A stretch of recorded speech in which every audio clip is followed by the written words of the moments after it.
சில நாட்களுக்கு முன்னாடி Su-34 உக்ரைனால ஒரு 10க்கும் அதிகமான எண்ணிக்கையில் வீழ்த்தப்பட்டதுன்னு சொல்லிட்டு எல்லா சோசியல் மீடியாலுமே ரஷ்யாவோட விமானப்படைக்கு பெரிய இழப்புகள் ஏற்பட்டதுன்னு சொல்லிட்டு செய்திகள் வந்துருச்சு. நம்மளும் ஒரு சில வீடியோஸ்ல இதை பத்தி பேசியிருக்கோம். ரஷ்யாவோட விமானப்படைக்கு இழப்புகள் ஏற்பட்டு அதுலேயும் இந்த குறிப்பா இந்த Su-34 வகை விமானங்களுக்கு மட்டுமே இந்த அதிகமான இழப்புகள் ஏற்பட்டுருக்குன்னு சொல்லிட்டு.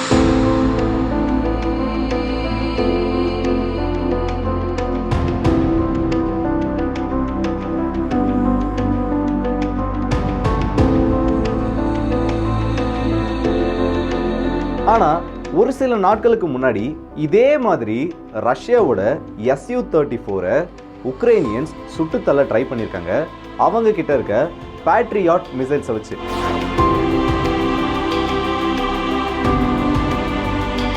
ஆனா இந்த இடத்துல உக்ரைனியன்ஸ் ஒரு விஷயத்தை கணிக்க தவறிட்டாங்க. அந்த இடத்துல Su-34 மட்டும் தனியா வரல, Su-34 அக்கம்பெனி பண்ணி Su-35 வந்திருக்கு. உக்ரைனோட இந்த அட்டெம்ப்டை Su-35 முறியடிச்சு இந்த ஏர் டிஃபென்ஸ் சிஸ்டம்க்கு எதிரான தாக்குதலை நடத்தினதோட அந்த Su-34ஐயும் பத்திரமா மீட்டு பின்னாடி கொண்டு போயிருக்கு. என்னடா இது ஏதோ ஒரு படத்துல பார்க்குற மாதிரியே இருக்கு, படத்துல வர கதை மாதிரியே இருக்குன்னு கேட்டீங்கன்னா இது உண்மையிலேயே நடந்திருக்கு. முன்னாடி ரஷ்யா பண்ண தப்பை, அந்த 10க்கும் அதிகமான விமானங்களை இழந்தப்போ ரஷ்யா பண்ண தப்பை இப்ப திருத்திக்கிட்டு புதுசா பல விஷயங்களை பண்ண ஆரம்பிச்சிருக்காங்க. அதுல ஒரு சம்பவம் தான் இது. அப்படி எப்படி இந்த Su-35ஆல இந்த பேட்ரியாட்டை மீறி இந்த Su-34 சேவ் பண்ண முடிஞ்சது, Su-34 பேட்ரியாட் கிட்ட இந்த அளவுக்கு அடி வாங்கினதுக்கு என்ன காரணம்னு சொல்லிட்டு இந்த வீடியோல டீட்டெயிலாக பார்க்கலாம். ஸோ வாங்க வீடியோக்குள்ள போயிடலாம். நான் உங்கள் ஆர்கே, இது தமிழ் பொக்கிஷம் வழங்கும் டிபி ட்ரெண்டிங்ஸ்.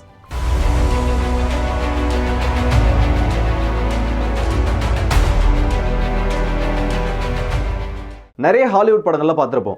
ஒரு ஃபைட்டர் ஜெட்டை நோக்கி ஒரு ஆன்டி ஏர்கிராஃப்ட் மிசைல் ஆனது, ஒரு ஏர் டு ஏர் மிசைலோ இல்லை சர்ஃபேஸ் டு ஏர் மிசைலோ ஃபயர் பண்ணப்பட்டுருச்சுன்னா அந்த பைலட் ஆனவர் ஈஸியாக அதை மெனுவர் பண்ணி, ஈஸி மெனுவர்னு சொல்ல முடியாது, கஷ்டமான பல மெனுவர்ஸை பண்ணி அந்த மிசைலை எவேட் பண்ண மாதிரி காமிச்சிருப்பாங்க.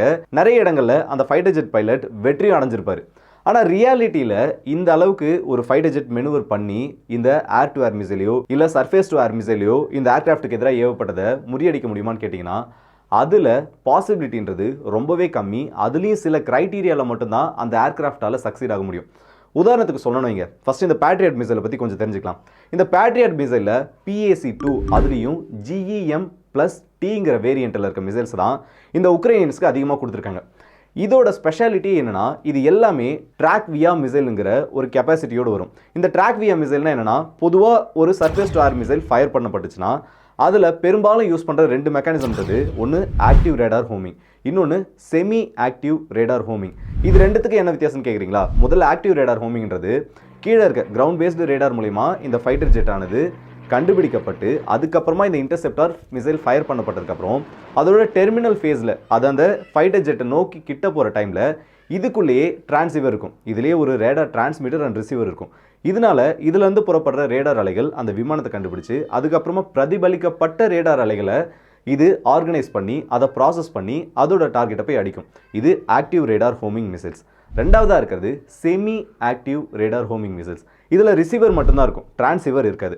அதுக்கு பதிலாக கீழே கிரவுண்ட் பேஸ்டு ரேடார் இருக்குல்ல, அந்த கிரவுண்ட் பேஸ்டு ரேடார்லேருந்து கண்டினியூஸாக ரேடார் பல்சஸ் அந்த ஏர்கிராஃப்டை மானிட்டர் பண்ணிக்கிட்டே இருக்கும். அப்படி மானிட்டர் பண்ணிக்கிட்டே இருக்கப்போ அந்த ஏர்கிராஃப்டில் பட்டு ரிஃப்ளெக்ட் ஆகிற வேவ்ஸை இந்த மிசைல் கேப்சர் பண்ணி அந்த ஏர்கிராஃப்டை போயிட்டு அடிக்கும். இதை செமி ஆக்டிவ் ரேடார் ஹோமிங்னு சொல்லுவாங்க. இது ரெண்டுத்துலேயும் பல அட்வான்டேஜ் பல டிஸ்அட்வான்டேஜ் இருக்குது. அதை நம்ம கடைசியாக பார்க்கலாம். இந்த ட்ராக் வியா மிசைல்னா என்னன்னா, இதுலேயே ஒரு ஆப்டிக்கல் சென்சார் மாதிரி இருக்கும். இதிலிருந்து கிளம்பக்கூடிய அந்த ரேடார் பீமானது அந்த ஏர்கிராஃப்ட் மேலே பட்டு ரிஃப்ளெக்ட் ஆகக்கூடிய சிக்னல்ஸை ப்ராசஸ் பண்ணி இது அந்த டார்கெட்டை போயிட்டு அடிக்கும். அதனால இதோட அக்யூரசி அதிகமாக இருக்குன்னு சொல்லலாம். அது மட்டும் இல்லாமல் இதுலேயே இன்னொரு ரிசீவர் இருக்கும். அது என்ன பண்ணுன்னா, semi active radar homing devices என்ன பண்ணுமோ அதையே தான் இதுவும் பண்ணும். ஆனால் இதில் ஒரு சின்ன வித்தியாசம் என்னன்னா, இந்த சர்ஃபேஸ்லேருந்து வரக்கூடிய ரேடார் அலைகளை இது திரும்ப ரிசீவ் பண்ணி திரும்ப கிரவுண்ட் பேஸ்டு ரேடார்ஸ்க்கு ரீடைரக்ட் பண்ணி விட்டுரும். அங்கே ப்ராசஸ் பண்ணப்பட்ட தகவல்களையும் இது ப்ராசஸ் பண்ண தகவல்களையும், ஏற்கனவே இந்த மிசைலுக்கு ரேடார் இன்புட் வந்துச்சுல, அது ரெண்டுத்தையும் கம்பைன் பண்ணி அதிக அக்யூரசியோட ரெண்டுத்தையும் கிட்டத்தட்ட ஒன்னா சேர்த்து எக்ஸாக்டா இப்போ இந்த ஏர்கிராஃப்ட் எங்க இருக்குன்னு சொல்லிட்டு அதை நோக்கி பயணிக்கும். இப்போ இது மூணுத்துக்கான விளக்கமும், ஆக்டிவ் ரேடார் ஹோமிங்னா என்ன, செமி ஆக்டிவ் ரேடார் ஹோமிங்னா என்ன, ட்ராக் வியா மிசைல் கான்செப்ட்னா என்னன்னு சொல்லிட்டு இது மூணு இப்போ உங்களுக்கு தெளிவாக புரிஞ்சிருக்கும். அடுத்ததா இப்போ ஒரு மிசைல் ஆனது ஒரு ரஷ்யாவோட ஃபைட்டர் ஜெட்டை நோக்கி ஃபயர் பண்ணப்பட்டுச்சுன்னு வைங்க. அதை ஈஸியாக மெனூவர் பண்ணி, அது ரஷ்யாவோட ஃபைட்டர் ஜெட்னு இல்லை, மற்ற எந்த ஒரு ஃபைட்டர் ஜெட்டாக இருந்தாலும் ஈஸியாக மெனூவர் பண்ணி தப்பிச்சிட முடியுமான்னு கேட்டிங்கன்னா அது அந்த மிசைலோட ரேஞ்சை பொறுத்தனது மட்டும்தான். மற்றபடி படத்தில் காமிக்கிற மாதிரி ஈஸியாக மெனூவர் பண்ணி தப்பிக்கவே முடியாது. உதாரணத்துக்கு இப்போ உக்ரைன் கிட்ட இருக்க இந்த பேட்ரியட் ஏர் டிஃபென்ஸ் சிஸ்டம், அதுவும் இந்த PAC-2 GEM+T வேரியண்ட்டோட மிசைல் ரேஞ்சை பார்த்தோன்னா ஒரு 160 கிலோமீட்டர் ரேஞ்ச் இருக்குன்னு வைங்க. இதில் நோ எஸ்கேப் ஜோன்னு ஒன்று இருக்குது. என்னடா நோ எஸ்கேப் ஜோன்னு கேட்குறீங்களா? அதாவது ஏவப்பட்ட இந்த ஆன்டி ஏர்கிராஃப்ட் மிசைலுக்கு எதிராக அந்த ஃபைட்டர் ஜெட்டால் தப்பிக்கவே முடியாதுங்கிற ஒரு நிலமை இருக்கும். அதுதான் நோ எஸ்கேப் ஜோன்னு சொல்லுவாங்க. அப்படி பார்த்தோன்னா இந்த பேட்ரியாட்க்கு 110 கிலோமீட்டர் வரைக்கும் நோ எஸ்கேப் ஜோன் இருக்குது. இந்த எதிரியோட விமானமானது இந்த 110 கிலோமீட்டருக்கு உள்ளே இருந்துருச்சுன்னா அந்த விமானம் என்னதான் மெனூவர் பண்ணாலும், ஃப்ளார்ஸை ரிலீஸ் பண்ணாலும் அது தப்பிக்கிறதுக்கு பாசிபிலிட்டிஸுங்கிறது கிட்டத்தட்ட வெறும் 5-10% மட்டும்தான். அதுவே அந்த 110 கிலோமீட்டரை தாண்டி அந்த விமானமானது இருந்துச்சுன்னா இந்த மிசைலை அவர் அவுட் ரன் பண்ணுறதுக்கும் இல்லை இந்த மிசைலை விட்டு ஒட்டுமொத்தமாக மெனூவர் பண்ணி அதோட பாத்தை விட்டு தப்பிக்கிறதுக்குமான பாசிபிலிட்டிங்கிறது கிட்டத்தட்ட 70-80% இருக்குது. ஸோ இந்த மிசைல் அது கிட்ட வந்துட்டா அதை விட்டு மெனூவர் பண்ணி தப்பிக்கிறது எந்த அளவுக்கு கஷ்டன்றது உங்களுக்கு புரிஞ்சிருக்கும். இது எல்லாம் ஓகே. ஆனால் இந்த Su-34 மட்டும் ஏன் ஈஸியான ஒரு டார்கெட்டாக மாறுது? Su-35 எப்படி இது எல்லாத்தையும் எவைட் பண்ணி போகுதுன்ற ஒரு டவுட் உங்களுக்கு இருக்கலாம். இதுக்கு காரணம் இந்த விமானங்களோட ஏர் ஃப்ரேம், அது மட்டும் இல்லாமல் அது தாங்கக்கூடிய அந்த கிராவிடேஷனல் ஃபோர்ஸ், G-ஃபோர்ஸ்னு சொல்லுவாங்க. அதுதான் இந்த Su-35ங்கிறது Su-34 விட ரொம்பவே லைட்டான ஒரு விமானம். அது மட்டும் இல்லாமல் இந்த Su-34ஆல் 7G வரைக்கும் மட்டும்தான் தாக்கு பிடிக்க முடியும். அதுவே Su-35ஆல் 9G வரைக்கும் தாக்கு பிடிக்க முடியும். இதுலேருந்து ஒரு விஷயம் தெளிவாக புரியும். ரொம்பவே எவேசிவ் மெனுவர்னு சொல்லுவாங்க. ஹை ரிஸ்கியான மெனுவர்ஸ். ஒரு விமானம் இப்படியே போயிட்டு இருக்குன்னா இந்த கோப்ரா மெனுவர் ஸ்குவில் பண்ணி வேற பக்கம் போகிறது, அந்த மாதிரி அதிகப்படியான மெனுவர்ஸை இந்த விமானத்தால் வெயிட் ஒரு பக்கம் இருந்தாலும் இதனால் அதிக ஜிஸை தாங்க முடியாதுன்றதுனால Su-34ஆல் இந்த பேட்ரியாட்டுக்கு எதிராக அந்த அளவுக்கு எஃபிஷியண்டாக பெர்ஃபார்ம் பண்ண முடியல. அதுதான் முதல் காரணம். இதை நம்ம ஒத்துக்கிட்டு தான் ஆகணும். ஆனால் Su-34ஆல் அந்த மாதிரி இல்லை. இந்த Su-34 ஃபுல் பேக்கை பொறுத்த வரைக்கும் இது வெறும் கிரவுண்ட் அட்டாக்காகவே ஒரு பாம்பர் விமானமாக மட்டுமே உருவாக்கப்பட்ட ஒரு விமானம் சொல்லலாம். அதனால இது அதிகப்படியாக மெனுவர் பண்ண தேவையில்லை. ஏன்னா இது எஸ்கார்ட் விமானங்களோட கூட போகுதுன்றப்போ அதுக்கான பாதுகாப்பு அதிகரிக்கின்ற ஒரே நோக்கத்துக்காக இந்த கேட்டகரியில் இதை உருவாக்கிட்டாங்க. ஆனால் Su-35ன்றது ஒரு மல்டி ரோல் ஃபைட்டர் ஜெட்னு சொல்லலாம். Air supremacy, air superiority, air to ground, air to ஏர்னு சொல்லிட்டு எல்லா கேட்டகரியிலையும் இந்த Su-35 ஃபிளாங்கரால பெர்ஃபார்ம் பண்ண முடியும். இதுதான் இது ரெண்டுத்துக்கும் இருக்க பெரிய வித்தியாசம். அதனால தான் Su-35 ஈஸியாக இவங்களால வேட்டையாட முடியல. சரி, இந்த Su-35 முன்னையும் Su-34 கூட போயிருக்கணும்ல, அப்புறம் ஏன் இந்த Su-34 சுட்டு வீழ்த்தப்பட்டுச்சுன்னு கேட்டிங்கன்னா அந்த இடத்துல ரஷ்யன்ஸ் பண்ண பெரிய தப்பு என்னன்னா ஆப்திவிகா ரீஜனை இவங்க கண்ட்ரோலுக்கு எடுத்ததுக்கு அப்புறமா Su-35 இதை அக்காம்பனி பண்ணி இந்த ரஷ்யன்ஸ் அனுப்பலை. அதுக்கு பதிலாக ஒரு பெரிய தப்பு கணக்கு போட்டுறாங்க. இந்த ரீஜனை கைவிட்டதுக்கு அப்புறமா உக்ரைனியன்ஸ் இன்னும் பின்னாடி தள்ளி போயிட்டு அவங்களோட ஏர் டிஃபென்ஸ் சிஸ்டமை கண்டிப்பாக வச்சிருக்க மாட்டாங்க.